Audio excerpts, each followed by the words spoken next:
Sunana Muhammad Mansur Aliyu. To barista, menene ne doka ta tanada ga ma'aikatan gwamnati kila da suke son su shiga harkokin siyasa? Su ma'aikacin gwamnati da ke son ya shiga harkar siyasa ya danganta ga yadda kake nufi da shiga harkar siyasa. Na ya tsaya takara ko dai kawai ya zamanto zai iya son wani yana goyon bayan shi, ko kana nufin ya shiga dumu-dumu a riga campaign da shi yana kaza wani irin shiga siyasan kake nufi? Kamar duka biyun ina kamar shiga siyasa kai joining na political parties maybe, amma dai ba ka hito kowa na ganin ka publicly kai siyasan. Shi doka ta yarda mutum ya yi haka nan ko?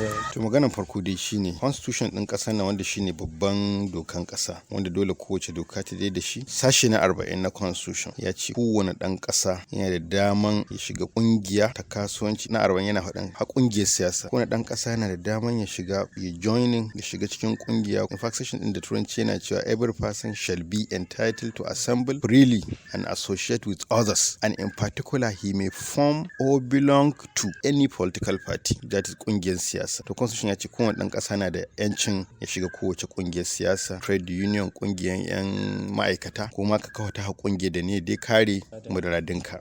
To wannan sashen ya je har gaban babbar kotun koli ta Najeriya, inda ita babbar kotun koli a shari'a da aka yi tsakanin hukumar zaɓe INEC da Balarabe, da Alhaji Abdulkadir Balarabe Musa, a shekara ta 2003.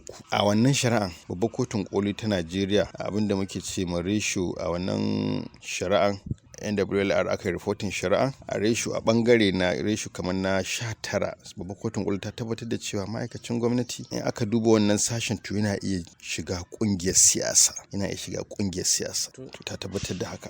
To ta bangaren ka shigo ka yi banga-banga, kila ka amshi mukami na mazaɓa haka ko na local government ko na jiha kila a matsayin ka na ma'aikacin gwamnati, wannan ya halatta? Ko kuma ka je campaign wato yekuwar neman zaɓe a matsayin ma'aikacin gwamnati? To wannan dai kaji abin da kundin tsarin mulki ya faɗa da kuma abin da babbar kotun koli ta fassara a wannan shari'a. Idan ka dawo ta kuma bangaren misali public service rule na shekara ta 2008, wato ka'idodin aikin gwamnati da dokokin da su ma'aikata da yanda ka'idodin da dole su bi da yanda ake hukunta su idan sun saba ka'idan aiki. Misali sashe na 030422 na wannan dokan, na ita dokan daukan ma'aikata, ta ce ma'aikaci kada ya shiga harkan ya zama partisan, ya dauki shi mukami na siyasa. Sashen yana cewa babu ma'aikaci da ba tare da ya ansa kuɗi, ko dai yayi kyauta ko permanent ko na kuɗi a wata kungiyar siyasa. Misali a ce kai ne sakataren kungiyar siyasa kaza, ko kai ne wanda ya zamanto ko kyauta kake ya zamanto dai misali wannan sashen na 030422 na public service rule ya hana ma'aikaci yin wannan abin, ko kuma ma ya kai kanshi dan ya tsaya takara ne wanda ake takara a harkan siyasa, dole sai ya aje aikin. A wannan sashen cikin baka C ko ca ya ce ma ma'aikacin gwamnati kada ya nuna goyon bayan shi ko adawa shi ga kowane dan siyasa publicly a fili. A ganka kana ma'aikacin gwamnati ka fito fili, kila da gidanka da ka sa fastocin siyasa, ko ka shiga harkan campaign na siyasa, a ga komi ana yin shi da kai na harkan siyasa, to ma'aikacin gwamnati ba a tunani a gan shi.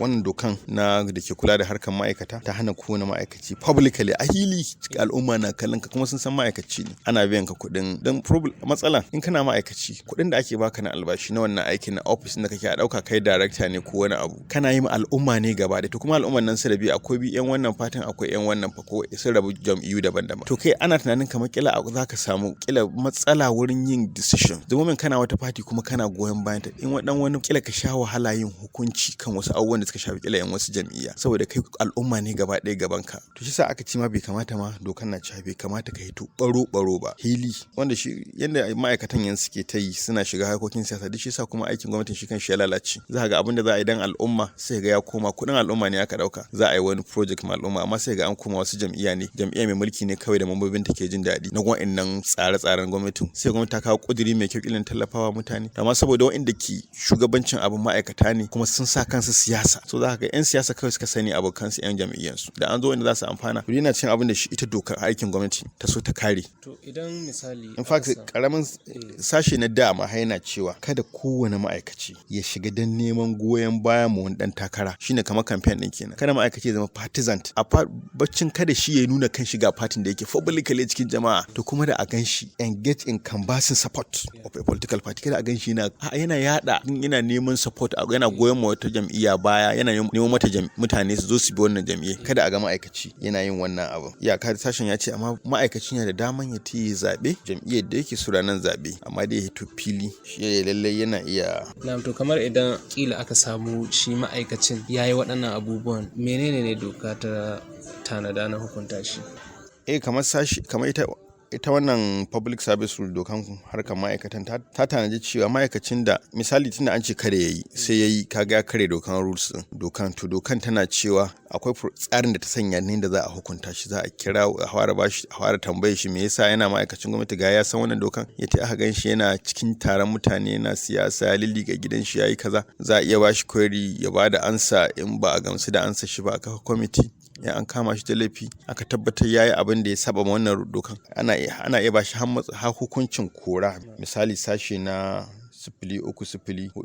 030404 ya tana cewa ma'aikaci ana iya kore shi daga aiki idan aka tabbatar da ya karya wannan rules, dokokin tsarin ma'aikata, wanda in aka kore ka kuma ana magana an kore ka ne ba za a baka pension, ba za a baka gratuity ba, kudin ka komai ba za a